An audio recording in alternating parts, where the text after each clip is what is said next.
ये देखो D4 पे मैं पंजा दबाता हूँ, D2 पे चल गया एकदम। भाई आवाज सुन रहे हो इंजन की।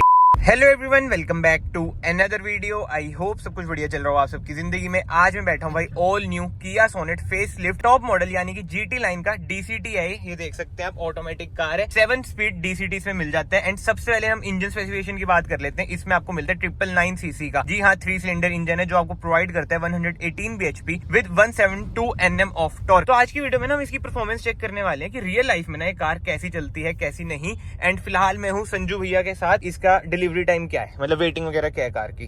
4 to 6 वीक की है सर। अच्छा, और डीजल में? डीजल में सेम है सर। अच्छा, सेम है पेट्रोल और डीजल में। और सेल्टोस में भी यही है? सेल्टोस में भी यही है सर। और मतलब इजीली अवेलेबल हो रही है जल्दी अगर करानी हो किसी को? वेरिएंट। हाँ हाँ, एंड कलर्स वगैरह पे। तो भाई नंबर स्क्रीन पे आ ही होगा भैया का, आप भैया को कांटेक्ट कर सकते हैं। KLG किया मैं आ रखा हूँ आज, बट एनीवे अब ये सब चीजें छोड़ते हैं। रोड वगैरह देख लो भाई इंडस्ट्रियल एरिया की कैसी होती है कैसी नहीं। तो सबसे पहले सस्पेंशन की बात करें ना, सस्पेंशन मेरे ख्याल से तो यार बढ़िया है, कंफर्ट जोन पे रहता ही है, कोई दिक्कत वाली बातचीत एज इतनी नहीं है। बिल्कुल ही स्टिफ जैसे वर्टस वगैरह का होता है ना, वैसा वाला हिसाब किताब नहीं है। वैसे भैया कार की डिमांड क्या आ रही है फेस लिफ्ट के बाद? वो ज्यादा डिमांडिंग आ रही है सर सोनेट की। यस सर, क्योंकि इसमें ओवरऑल फीचर आपको मिल जाते हैं। बिल्कुल बिल्कुल, हाँ हाँ हाँ, सही बात है भाई। फीचर्स की बात करेंगे, देखो 360 कैमरा आपको मिल जाता है। अभी तो चलो ये ऐसे चल रहा है, मैं आपको बाद में भी दिखा दूंगा। वेंटिलेटेड सीट्स मिल जाती हैं और यहाँ तक कि इसमें आपको ड्राइव मोड्स भी मिल जाते हैं। अभी ये लो, चलो स्पोर्ट्स मोड पे लगा दिया, वैसे कंफर्ट इको भी है बट ठीक है। 118 bhp हम इसकी स्पोर्ट्स मोड भी चेक करेंगे हाईवे पर। बाकी इधर ट्रैक्शन मोड भी आपको मिल जाते हैं, देख लो, स्नो, मड, सैंड। एंड इसी के साथ साथ जैसे मोड्स मिल ही रहे हैं, ये फ्रंट व्हील ड्राइव कार है, 2 व्हील ड्राइव कार है। खतरनाक ऑफ रोडिंग आप मत करना, ग्राउंड क्लियरेंस इसकी इनफ है, मतलब उबड़ खाबड़ रास्तों में आप चला सकते हो, बट स्टिल मैं यही कहूंगा भाई ऑफ रोडिंग वगैरह इससे मत करना। मोड्स वगैरह तो ये वही है कि दे देती है कंपनियां। एंड इसी के साथ साथ भाई इसमें आपको लेवल 1 एडास के फीचर्स भी मिल जाते हैं, लेन कीप असिस्ट वगैरह। तो कहीं ना कहीं जैसे भैया कह रहे हैं भाई फीचर लोडेड कार तो ये रहती ही है, मतलब कि हर एक फीचर जो आप चाहते हो वो इसमें आपको मिल ही जाता है। बट यस, माइलेज, ये वाले इंजन की भाई माइलेज कहीं ना कहीं कम तो रहती है। भैया क्या माइलेज देता है ये 7 स्पीड DCT में? अगर लोकल सिटी की बात करते हैं आप, सिटी में 14 to 15 राउंड दे देते हैं आराम से यार। ये मुश्किल है इतनी तो वैसे। और हाईवे पे आपके वही आ जाए 16 to 20। हाँ, हाईवे पे तो दे देता है ये तो मैं मानता हूँ। सिटी में यार मतलब अभी तो 10 लिखी हुई आ रही है क्योंकि ये वो ये टेस्ट ड्राइव व्हीकल है। हाँ, अरे देखो मैंने ओवरटेक किया, कोई दिक्कत नहीं है भाई, खिंचती अच्छी है। और एक तो 3 सिलेंडर इंजन है, बट स्टिल जो रिफाइनमेंट है ना, जो NVH लेवल है, आपको पता ही नहीं चलेगा कि आप भाई 3 सिलेंडर इंजन चला रहे हैं। ये तो मैं जेन्युइनली आपको बता रहा हूँ। और भीड़ भड़ाका देख लो, हमारे इधर भाई हाईवे बन रहा है, एक बार भीड़ को हम क्रॉस कर लें फिर चेक करते हैं इसे। अब ये देखो भाई इंडिकेटर दे रखा है, तो ब्लाइंड स्पॉट भी इसमें आ जाता है। बाकी ना इसका इंस्ट्रूमेंट क्लस्टर की बात करें, 100% डिजिटल ना इसमें आपको इंस्ट्रूमेंट क्लस्टर मिल जाता है। अब देखो स्नो मोड में एक बार मैं ड्राइव मोड्स पे जाऊँ, ये लो स्पोर्ट्स मोड पे कार लग गई। और जो स्पोर्ट्स मोड पे लगती भाई जो कार दौड़ती है ना, एकदम ना आपको जर्क सा फील होता ही है। ये देखो आराम से खींच रही है भाई, ये कोई दिक्कत वाली बात ही नहीं है। और ब्रेकिंग की बात करें ना, ये देखो 100 पे लग गई। अब ब्रेक की बात करूँ ना मैं, चारों इसमें आपको डिस्क मिल जाती हैं, तो ब्रेकिंग में भी कोई दिक्कत वाली बातचीत आती नहीं है। एंड कार की अब हैंडलिंग की बात करें, जैसे अभी मैं सिटी ट्रैफिक में था, एक चीज ना मैंने नोट करी, देखो स्टीयरिंग रिस्पॉन्स तो इसका बहुत ही बढ़िया, रिस्पॉन्सिव है इसका स्टीयरिंग व्हील। बट जो इसमें टॉर्क है ना 172 Nm और ऊपर से DCT, तो इनिशियली ना जब उठती है ना कार, कभी कभी ना आपको झटका फील हो सकता है, क्योंकि वो ये हल्का सा भी पंजा दबाओगे इनिशियली आपको लगेगा उठ नहीं रही, तो और दबाओगे तो एकदम उठ जाएगी। ये सब बातें तो है, बट जो DCT चलाते हैं वो इससे ना यूज टू हो ही जाएगा। अब आपको होता है चाहे DSG ले लो चाहे DCT ले लो, इनिशियली ना इनमें लैग तो होता ही है। तो सिटी ट्रैफिक में ना थोड़ा आपको अपना जो एक्सेलरेशन पेडल है ना वो सोच समझ के दबाना पड़ता है। वो ये जब बंदे यही चलाएंगे तो यूज टू हो ही जाते हैं धीरे धीरे। मैं आपको अपना एक्सपीरियंस शेयर कर रहा हूँ कि सिटी में मुझे कैसा फील हुआ। बिल्कुल ये जो ट्रैफिक था जो मैंने आपको पहले दिखाया था ना, बट अब देखो भाई हाईवे है ये, ठीक है। अभी तो चलो गड्ढे भी आ रहे हैं यार, वो ये धीरे से निकालने पड़ते हैं। नई कार है, 156 किलोमीटर चली है अभी। डिमांड डीजल की ज्यादा है इसकी, पेट्रोल की। डीजल से हमारे इधर भी हट रहे हैं क्या बंदे दिल्ली NCR की तरह? बिल्कुल सर। अच्छा ऐसा है, बट यार जो भी हो, इसके सस्पेंशन मुझे पता नहीं, क्रेटा जो मैंने चलाई थी ना इसी रोड पे, उससे ज्यादा बढ़िया लग रहे हैं इसके सस्पेंशन। इसका मतलब खड्डों का पता ही नहीं चल रहा है सच। लेट्स सी भाई हाई स्पीड पे फिर कैसे बिहेव करेंगे, वो भी बातें आ जाती हैं। क्रेटा देखी आपने भैया? वैसे सेल्टोस और क्रेटा तो कॉम्पिटिटर है। आपको क्या लगता है फिर? आप तो चलो किया में, आप तो सेल्टोस की तारीफ करोगे वैसे तो, बट आपको ऑन अ सीरियस नोट क्या लगता है कि कैसी लगी आपको क्रेटा? सब कुछ मतलब अगर फीचर वाइज की अगर आप कंपैरिजन करेंगे हाँ। तो आपको सेल्टोस में मतलब मॉडल वो तो है, ये तो मैंने भी बोला था अपनी वीडियोस में कि सेल्टोस में फ्रंट पार्किंग सेंसर मतलब नीचे वाले वेरिएंट से मिल रहा है, उसमें बताओ है ही नहीं नीचे वाले वेरिएंट्स में।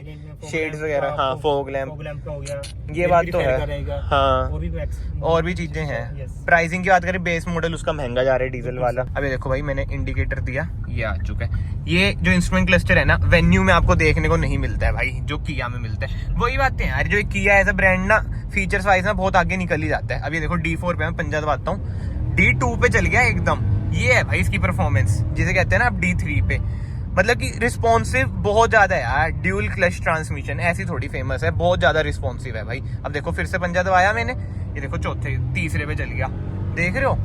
अगर आप ऐसे चलाओगे ना तब तो माइलेज कुछ नहीं देगी भाई, ठीक है। अब 9.9 पे गिर चुकी है, बट वो ये है अब टेस्ट ड्राइव है तो मैं आपको पूरा ही परफॉर्मेंस वगैरह इसकी चेक करा रहा हूँ। अगर किसी के पास है ये तो जरूर बताना भाई टॉप स्पीड आपने कितनी लगा रखी है, क्योंकि अभी मैं टॉप स्पीड वगैरह तो चेक नहीं करूंगा, हमारे इधर स्पीड टेस्ट वाले खड़े होते हैं। एंड इसी के साथ साथ भाई मैं आपको ना इसकी की भी दिखा देता हूँ। ऐसी कुछ है इसकी की, बहुत ही ज्यादा ना प्रीमियम हमें इसकी की मिल जाती है। वही सेल्टोस में भी ऐसी की आती है, इसमें भी ऐसी की आती है। और भाई जो साउंड प्रोवाइड कर रहा है ना इंजन, मतलब कि जो साउंड बना रहा है वो भी ऐसा नहीं है कि हार्श सी, जैसे मैं रेफ कर रहा हूँ ऐसा नहीं है कि हार्श सी साउंड है, स्पोर्टी सी साउंड है।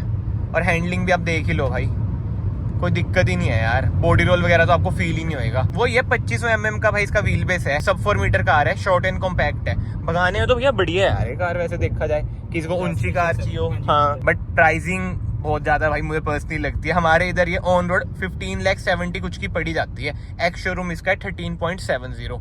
इतनी पड़ जाती होगी ऑन रोड भैया? यस सर, महंगी तो है भाई, बट ठीक है पहले से प्राइस वाइज अगर आप जाते हो इसमें वैल्यू फॉर मनी प्रोडक्ट लगे सर। हाँ फीचर्स वगैरह तो भर के हैं, सेफ्टी फीचर्स भी हैं। स्टार्टिंग प्राइस की बात करते हैं 799 मिल जाता है। पर वो तो इंजन बड़ा थका हुआ है यार 1.2, वो भी तो है। हाँ टर्बो में आ गया आपका, ये टर्बो में आ गया। डीजल भी महंगा है वैसे देखा जाए, बट हाँ मैं सेफ्टी फीचर्स की बात कर रहा था। 6 एयरबैग स्टैंडर्ड मिलते हैं, ABS with EBD, ESC, hill hold assist इसमें आपको मिल जाते हैं। इधर से आप ट्रैक्शन भी ऑफ कर सकते हैं, ये देखो ट्रैक्शन ऑफ हो चुकी है। अभी तो मैं विदाउट ट्रैक्शन ऑफ करे ही भाई से भगा रहा था, बट एनीवे इससे आपको परफॉर्मेंस का तो अंदाजा लग ही गया होगा भाई। अगर आप इसे इनिशियली पुश करेंगे ना, जैसे हम ड्रैग रेस वगैरह में करते हैं, तो इसमें लैग आएगा ही आएगा।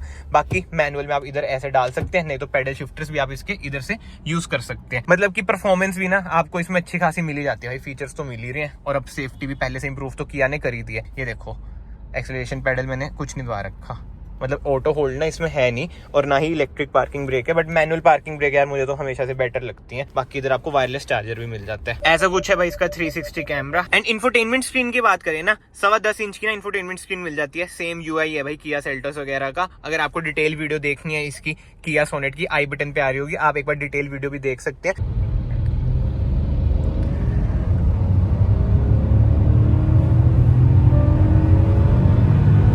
भाई आवाज सुन रहे हो इंजन की, क्या रेफ कर रहा है, बहुत ही खतरनाक। और इधर से ना पेडल शिफ्टर से भी मैं कंट्रोल कर सकता हूँ। देखो मैनुअल मोड पे चल चुकी है, चौथा गियर इसका लग चुका है। अगर आपको बिल्कुल ही रेफ करनी है तो आप ऐसे कर सकते हैं। और आपको ना हल्की फुल्की वाइब्रेशंस लग सकती हैं भाई, आप ये माइंड में रखना। ये है 3 सिलेंडर इंजन। अगर आपको 4 सिलेंडर इंजन चाहिए तो यार किया सेल्टोस में जो आता है ना 160 bhp वाला, वो मुझे बहुत ही बढ़िया लगता है भाई। जो उसकी परफॉर्मेंस है ना वो तो बिल्कुल ही लाजवाब है। इधर से लो 5वां गेट भी डाल देते हैं, 7वां लगा के देखता हूँ भाई मैं। 7वें पे ना वैसे एवरेज भी अच्छी आएगी। 6ठा लगा दिया, ठीक है 80 पे है कार। और ये लो 7th भी लग चुका है, ये लो जी हो जा फोकस। अब आप ऐसे चलाओगे तो भाई माइलेज और इंक्रीज हो जाएगी। ये देखो मैंने आपको एक वे बता दिया अगर आपको माइलेज इंक्रीज करनी है। नहीं तो इकोनॉमी मोड पे भी लगा सकते हो। वैसे तो देखो ड्राइव मोड्स पे गया मैं, इको मोड पे लग चुका है। बट ठीक है भाई हम तो चलाएंगे इसे स्पोर्ट्स मोड पे। इको मोड पे यार मजा ही नहीं आता, 118 bhp का 100 bhp हो जाता होगा जो मुझे लगता है। तो हाँ मजा तो इसमें ही है। बाकी ये देख लो भाई कैसे निकल रही है। हैंडलिंग वगैरह यार कार की मुझे तो बढ़िया लगी। और एक बात है, जैसे इसका जो मेन कॉम्पिटिटर है, वैसे तो देखो नेक्सॉन, ब्रेजा वगैरह भी है, बट मेन वही सोनेट और वेन्यू की ही ज्यादातर बातें रहती है ना भाई बहन वाली। तो ये ना आपको ज्यादा प्रीमियम फील होगी यार वेन्यू से, खासकर जो इसका इंस्ट्रूमेंट क्लस्टर है। एक बार देखो भाई कितना ही प्रीमियम फील होता है। अब देखो 7th गियर पे है, टॉर्क इसमें 172 Nm है। अब मैं रेफ कर रहा हूँ, अभी भी कार उठ रही है। अभी तक मुझे परफॉर्मेंस वगैरह बढ़िया लगी। स्टेबिलिटी भी आप देख सकते हैं 120 पे है। और जो बम्प्स है ना हाईवे पे, उसकी वजह से कार ऊपर नीचे हो रही है भाई। वरना स्टेबिलिटी में भी ना कार में ऐसा कोई आपको प्रॉब्लम नहीं लगेगी। और माइंड में आप जरूर रखना भाई 200 mm से ज्यादा इसकी ग्राउंड क्लियरेंस है। स्टिल वही है ना, पॉकेट रॉकेट वाली बात है भाई, छोटा पैकेट बड़ा धमाके वाली। भगाओगे भागेगी, एवरेज चाहिए मैंने आपको बता ही दिया भाई, ऐसे माइलेज आ जाएगी। अभी देखो डीपी लगी हुई है, मुझे ये देखना है कि ये अपने आप आता है। हाँ भाई गियर डाउन तो हो चुका है, बट ये मैनुअल मोड पे रहती है क्या? सेकंड गियर भी लग चुका है। हाँ भाई अभी तक ऐसे ही चल रहा है। अब मैं रेफ करूंगा सेकंड पे ही है। अब मैं ज्यादा पंजा दबा दूंगा ना एकदम, तो ये तीसरा गियर लगा देगी। बट यार क्या खींचती है देखो, अभी भी नहीं लगाया भाई तीसरा गियर, तो ये सही है भाई, बिल्कुल ही स्पोर्ट्स प्लस मोड हो चुका है ये तो। बट एनीवे एक बार मैं वापस से डी लगा देता हूँ भाई, ये लो D3 लग चुका है। अब ठीक है, अपने आप कार चलती रहेगी। बाकी तो ठीक है यार, ओवरऑल एक्सपीरियंस ना इसकी चलाने की बात करूं मैं, बढ़िया है। ड्राइविंग में देखो 1.0 इंजन पहले से आ रहा है, पहले वरना में भी आता था, कोई दिक्कत वाली बातचीत है नहीं इंजन में। माइलेज भी आपको अच्छी खासी मिल जाती है, हल्का फुल्का वो ये वाइब्रेशंस आपको फील हो सकती हैं, क्योंकि जैसे मैंने आपको बताया 3 सिलेंडर इंजन है। एंड वाइब्रेशंस की बात करें, पर्सनली मुझे बस इनिशियली ही वाइब्रेशंस फील हो रही है, जैसे जब मैं रुक रहा हूँ रेड लाइट पे, तब जब ये चल रही है ना 20-30 की स्पीड तक, तब। उसके अलावा तो मुझे कोई दिक्कत इस इंजन में लग नहीं रही है। कार आप देख ही सकते हैं, वैसी कोई दिक्कत नहीं है। बाहर से अंदर से भाई कार आपको प्रीमियम तो फील होएगी, मनी भी, पैसा भी ये ले रहे हैं तो भाई हाँ प्रोवाइड भी चीजें कर ही रहे हैं। बाकी तो ठीक है, इस वीडियो को ना फिलहाल मैं यहीं पे एंड करता हूँ। अगर आपको वीडियो पसंद आई है, वीडियो को ना यहाँ से लाइक कर देना। बिल्कुल ही शॉर्ट एंड सिंपल वीडियो रखने की मैंने कोशिश करी है, पॉइंट टू पॉइंट मैंने आपको बताया। इसके अलावा मैं आपको यही दिखा सकता हूँ कि भाई इसकी रूफ भी ब्लैक है, क्योंकि ये है GT लाइन। स्टीयरिंग व्हील वगैरह इसमें आपको लेदराइज मिल जाता है। बट ठीक है, मैं आप सबको फाइनली मिलता हूँ नेक्स्ट वीडियो में। Till then bye, take care.